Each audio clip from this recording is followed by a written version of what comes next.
السلام علیکم دوستانو، د دې اونۍ پای ولاګ کې تاسو یو ځل بیا هم ښه راغلاست وایم. هیله ده چې تاسو ټول به روغ او جوړ یاست او ژوند چارې به مو هم په خیر روان وي.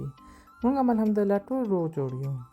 څو هفتې بعد بالاخره موږ لږ وخت پیدا کړ چې د دې اونۍ پای په کور کې ماشومان سره تیر کړو. که د هر اونۍ پای کې یو څه ناڅه بهرني مصروفیت به حتما پیدا کېده، لکه واده، پایوازي، تخچمې او داسې نور شیان. دې ویکند کې مې مورجانې هم دعوت کړی، ولې دا ځل هماغه ورځ لاړو او ماښام بیرته کور ته راغلو. او بل دا چې مکتبونه هم شروع شوي دي، باقي ورځې ټول مصروفه وي. نو په دې هفتې کې مې یو ځل بیا د ماشومانو په فرمایش ورته دغه د الوچو مربا جوړه کړه چې زما د مشر لورکۍ ډېر خوښیږي. د هغې خو دا مربا دومره خوښیږي چې بیخي قاشغې سره خوري. همدې دپاره زه پوره هم پکې کم اچوم، نو د هغې په طبع جوړوم. او دا مربا زما هم ډېر خوښیږي او دا مسلسل دریم ځل دی په دې یو میاشت کې چې ما جوړه کړه. فلحال د دې سیزن هم دی، نو اول مې د نظرې لرې کړل، ټوټه مې کړه، بیا مې پاک ومینځل. ورپسې مې یو دیګ کې 1 لیټر اوبه او د الوچې واچولې او جوش مې کړه. منځ کې مې دیګ سر خلاصول او دیګ مې ښورولو چې بیخ ونه نیسي.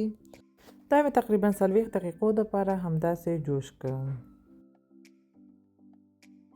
الوچې چې یو څه نرم او حل شوې، بیا مې بوره، هیل او د لیمو اوبه هم پکې واچولې او دوباره مې جوش کړه چې د مربا شکل ونیسي او ټینګ شي. بیا مې منقل ګل کړ او دیګ مې همداسې پرېښودلو چې مربا یخه شي. مربا چې تیاره شوه، بیا مې یو شیشهیي لوښي ته واړولو او یخچال کې مې کېښودلو. لکه څنګه چې قوارې نه ښکاري، واقعا ډېر خوندور راغلی هم و.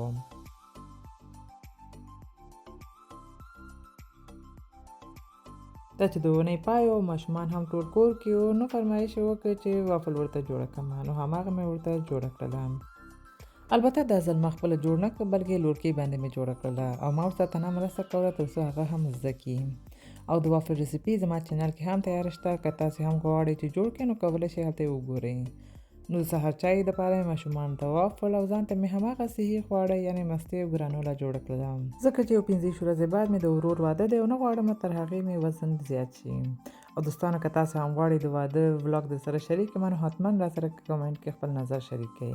دا زموږ یو ساده ناشته وه. ژوند ملګری مې هم کور کې نه و، نو موږ یو ساده ناشته ځان ته تیار کړله.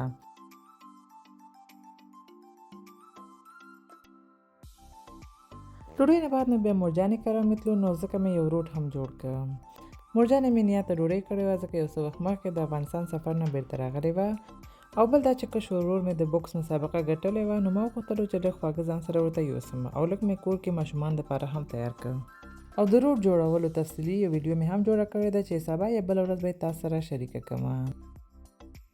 د روټ جوړولو دپاره مې یو کاسه کې هګۍ، بوره، شیدې، غوړي، بیکینګ پوډر، خمیره واچول او سره ګډ مې کړ. بیا مې پکې 4 پیالې اوړه هم واچول او یو نرم اوړه مې وغږل او بیا مې تقریبا 1.5 ساعت دپاره همداسې پرېښودل چې اوړه ځان ونیسي او ورسیږي.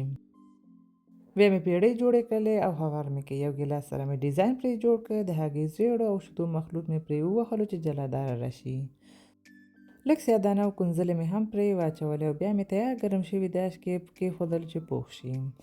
روټ چې پوخ شو او داش نه مې وویستلو، اول مې پرېښودل چې لږ یخ شي. بیا مې ټوټه کړ او په غورۍ کې مې کېښودل او لاړو مورجانې کره مې.